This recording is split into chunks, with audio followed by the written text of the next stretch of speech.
कक्षा 9th ए के बच्चे ध्यान देंगे। आज हम हिंदी क्षितिज काव्य में पहला पाठ शुरू करेंगे। कबीरदास जिन्होंने साखियाँ लिखी हैं, इसमें साखी और शब्द दोनों हैं। हम लोगों के पाठ्यक्रम से शब्द नहीं प्रश्न पत्र में आएगा, साखी पढ़ना है। तो आज हम लोग साखी के बारे में अध्ययन करेंगे। इससे पहले हम लोग ये कवि का थोड़ा जीवन परिचय देख लें कि कबीर के जन्म और मृत्यु के बारे में अनेक जो हैं किंवदंतियां प्रचलित हैं। विद्वानों में तरह तरह के मतभेद हैं। कहा जाता है कि सन 1398 ईस्वी में काशी में कबीर का जन्म हुआ और 1518 के आसपास मगहर में इन्होंने अपना प्राण त्याग दिया। कबीर ने विधिवत शिक्षा नहीं पाई थी, लेकिन सत्संग, पर्यटन तथा अनुभव से उन्होंने ज्ञान प्राप्त किया था। कबीर की मुख्य रचनाएं कबीर ग्रंथावली में संग्रहित हैं, लेकिन कबीर पंथ में उनकी रचनाओं का संग्रह बीजक प्रमाणिक माना जाता है। कुछ रचनाएं गुरु ग्रंथ साहब में भी संकलित हैं। कबीर दास अत्यंत उदार, निर्भय और सद्गृहस्थ संत थे। राम और रहीम की एकता में विश्वास रखने वाले कबीर ने ईश्वर के नाम पर चलने वाले हर प्रकार के पाखंड, भेदभाव, कर्म कांड का निर्भीकता पूर्वक खंडन किया। उन्होंने अपने काव्य में धार्मिक और सामाजिक भेदभाव से मुक्त सच्चे मनुष्य की कल्पना, ईश्वर प्रेम, ज्ञान तथा वैराग्य, गुरु भक्ति, सत्संग और साधु महिमा के साथ साथ आत्मबोध और जगत बोध की अभिव्यक्ति उनके काव्य में हुई है। कबीर की भाषा की सहायता है उनकी कविता की शक्ति है। लोक भाषा के निकट होने के कारण उनकी काव्य भाषा में दार्शनिक चिंतन की अभिव्यक्त होती है। कबीर की भाषा पंचमेल खिचड़ी है, साधु कड़ी भाषा है।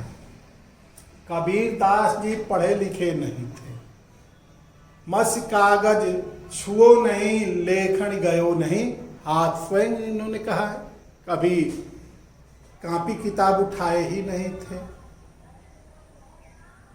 रामानंद जैसे उनको गुरु मिले और गुरु के शरण में, छाया में, छत्र छाया में रहकर उन्होंने अपना ज्ञान प्राप्त किया। उन्होंने हिंदू और मुसलमान में जो अंधविश्वास हैं उनका खंडन किया। कबीरदास जी का जन्म काशी के में हुआ था। जब वो जन्म लिए तो उनकी माँ ने लहरतारा के पास एक तालाब है, वहीं त्याग दिया। उधर से एक जुल्हा दंपति आ रहा था। जब उन लोगों की दृष्टि उस पुत्र पर पड़ी तो उस पुत्र को उठा लिए, अपने घर ले गए, उनका पालन पोषण किए। वहीं पुत्र जब बड़ा हुआ तो उसका नाम कबीर रखे। कबीरदास जी जब बड़े हुए तो उनका विवाह जो है हुआ लोई नामक कन्या से। उनके माता पिता का नाम नीरू और नीमा था। उन्होंने लोई नामक एक कन्या से विवाह किया। कबीरदास जी के 2 पुत्र थे, एक पुत्र और पुत्री। पुत्र का नाम कमाल और पुत्री का नाम कमाली था। कबीरदास जी 120 वर्षों तक जीवित रहे, यानी संवत 1455 और सन 1398 में हुआ था और 1998 में उनकी मृत्यु हुई थी। लोगों में यह मतभेद था कि काशी मरने पर स्वर्ग लोग जाते हैं या मगहर में मरने पर नरक। इसलिए कबीरदास जी अपने जीवन के अंतिम क्षणों में इसको सिद्ध करने के लिए काशी को छोड़कर मगहर चले गए और मगहर में ही अपना प्राण त्याग दिया। तो उनके द्वारा लिखित आज हम लोग कुछ साखियां पढ़ेंगे। इन साखियों में कबीरदास ने प्रेम का महत्व, संत के लक्षण, ज्ञान की महिमा, बाह्य आडंबरों का विरोध आदि भावों का उल्लेख किया है। तो सबसे पहला उनका साखी है। साखी यानी साक्षी दोहा। दोहा छंद होता है। दोहा छंद में 4 चरण होते हैं। दोहा चरण के प्रथम चरण में और तृतीय चरण में 13 मात्राएं होती है और द्वितीय और चतुर्थ चरण में 11 मात्राएं होती है। ध्यान देना बच्चों कि दोहा छंद में 4 चरण होते हैं। इसके पहले और तीसरे चरण में 13 मात्रा होती है और दूसरे और चौथे चरण में 11 मात्राएं होती है। तो इनका पहला दोहा है कि मान सरोवर सुभर जल हंसा केलि कराहि, मुक्ता फल मुक्ता चुगए अब उड़ी अनंत न जाए। संदर्भ होगा कि प्रस्तुत साखी भक्ति काल के ज्ञानाश्रयी शाखा के कवि कबीर दास द्वारा रचित हमारी पाठ्य पुस्तक हिंदी क्षितिज भाग 1 में संकलित साखियां शीर्षक से अवतरित किया गया है। प्रस्तुत साखी में कबीर दास जी ने संसारिक जो विषय हैं जैसे काम, क्रोध, लोभ, मद, ये संसारिक जो विषय हैं इन विषयों से मुक्त जीवात्मा के विषय में बताते हुए कहते हैं कि मान सरोवर सुभर जल हंसा केलि कराय, मुक्ता फल मुक्ता चुगए अब उड़ी अनंत न जाए। कबीर दास जी कहते हैं कि जीव जो है सुषुम्ना मार्ग से पहुंचकर शून्य शिखर पर स्थित अमृत से पूर्ण भरे हुए कुंड में केलि कर रहा है, आनंद ले रहा है। यह जो है स्वच्छंदता पूर्वक छूटकर आनंद रूपी मोती को चुग रहा है। इस आनंद को छोड़कर वह कहीं दूसरी जगह जाना नहीं चाहता है। यानी कबीर दास जी के कहने का मतलब है कि जब मनुष्य की आत्मा जो है सांसारिक माया के प्रपंचों से स्वतंत्र हो जाती है, मुक्त हो जाती है और परम तत्व के ध्यान में लीन हो जाती है, तो उसे दिव्य आनंद की प्राप्ति होती है और उस दिव्य आनंद को छोड़कर वह कहीं और जाना, उड़ न जाए अनंत, वह उसको छोड़कर वह कहीं दूसरी जगह जाना नहीं चाहता है। फिर से बच्चों कि मान सरोवर सुभर जल हंसा केलि कराय, मुक्ता फल मुक्ता चुगए अब उड़ी अनंत न जाए। प्रस्तुत दोहे में कबीर दास जी ने मनुष्य को काम, क्रोध, मन, लोभ, मोह से मुक्त के विषय में बताते हुए कहते हैं कि यह जीव जो है सुषुम्ना मार्ग से पहुंचकर शून्य शिखर पर स्थित अमृत से परिपूर्ण भरे हुए कुंड में केलि कर रही है, आनंद ले रही है। वहां वो आनंद रूपी मोती यानी मुक्ता फल माने आनंद रूपी मोती को चुग रहा है। इस आनंद को छोड़कर वह कहीं दूसरी जगह जाना नहीं चाहता है। यानी मनुष्य का आत्मा जो है संसारिक माया के बंधनों से मुक्त होकर परम तत्व में लीन हो जाता है, तब उसे दिव्य आनंद की प्राप्ति होती है।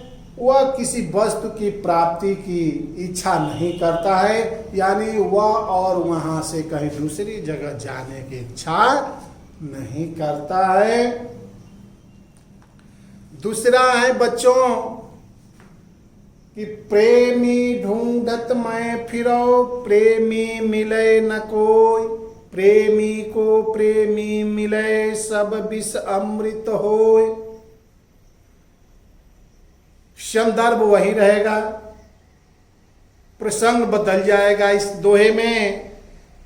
इस साखी में, इस दोहे में कबीर ने अपने को ऐसे प्रेमी बताया है जो अपने प्रेमी को ढूंढता फिरता है लेकिन उसका प्रेमी नहीं मिलता है। इसी बात को बताते हुए कहते हैं कि मैं इस संसार में प्रेमी को ढूंढता फिर रहा हूं। प्रेमी ढूंढत मैं फिरो इस संसार में, चारों ओर मैं प्रेमी को खोज रहा हूं। अब प्रेमी मिले न कोई, लेकिन मुझे कोई सच्चा प्रेमी नहीं मिला। अपनी इस अनवरत तलाश में बनस्तब कबीर को यह विश्वास है कि जब प्रेम करने वाले से उसकी प्रेमी का मिलन हो जाएगा, प्रेमी को प्रेमी मिले, प्रेमी को प्रेम करने वाले से मिलन हो जाएगा तो उससे उत्पन्न प्रेम रूपी अमृत, प्रेम अमृत से सारा विष जो है अमृत में बदल जाएगा। सब विष अमृत हो, प्रेमामृत से सारा विष अमृत में बदल जाएगा। यानी हृदय की, चित्त की वियोग जन विकलता जो है, बेचैनी जो है दूर हो जाएगी। कबीर दास जी कहते हैं कि मैं इस संसार में चारों तरफ अपने प्रेमी को ढूंढ रहा हूं, लेकिन मुझे कहीं भी सच्चे प्रेमी नहीं मिल रहा है। जिस दिन मुझे सच्चा प्रेमी मिल जाएगा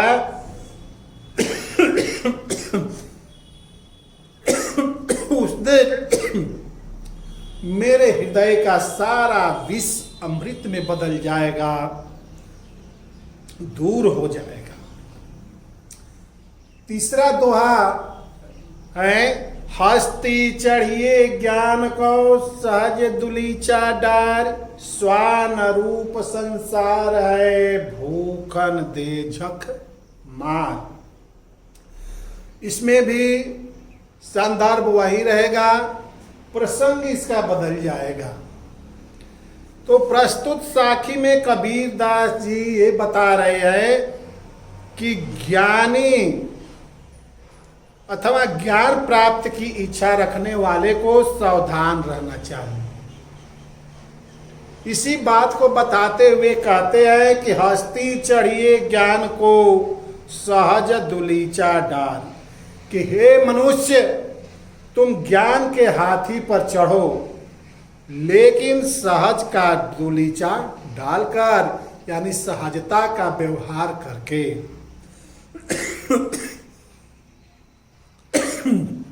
क्योंकि स्वान रूप संसार है, स्वान माने कुत्ता होता है, यह संसार कुत्ते के समान है। यह अवसर पाकर यह संसार रूपी कुत्ता जो है अनायासी भोगता रहता है। यानी कबीर दास जी के इस साखी में कहने का मतलब यह है कि यदि किसी को ज्ञान है तो सहज होना चाहिए, अहंकार नहीं करना चाहिए। यदि कोई मनुष्य ज्ञान प्राप्ति का विलासी है तो उसे अपने अहंकार का त्याग करके ही अपने कदम को आगे बढ़ाना चाहिए।